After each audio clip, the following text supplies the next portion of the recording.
हिप्परगा येथील आदिवासी पारधी समाजातील गिरीश विश्वनाथ काळे यांची T20 असोसिएशन ऑफ इंडियामध्ये निवड करण्यात आली आहे। सोलापूर जिल्ह्यातील तळे हिप्परगा येथील आदिवासी पारधी समाजातील गिरीश विश्वनाथ काळे यांची T20 क्रिकेट असोसिएशन ऑफ इंडियामध्ये निवड झाली असून लवकरच सामने होणार असून त्यांचा अष्टपैलू खेळ पाहून निवडकर्त्यांनी ओपनिंग बॅट्समन म्हणून नियुक्ती केली आहे। त्यामुळे संपूर्ण महाराष्ट्राचा नावलौकिक होणार असून सोलापूर जिल्ह्याचं ही नाव संपूर्ण भारतभर झळकणार आहे।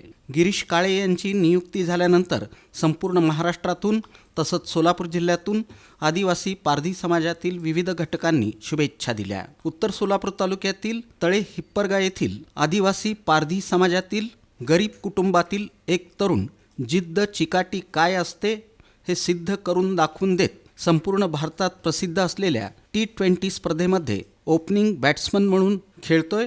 ही सोलापूर जिल्ह्यासाठी अभिमानाची गोष्ट आहे।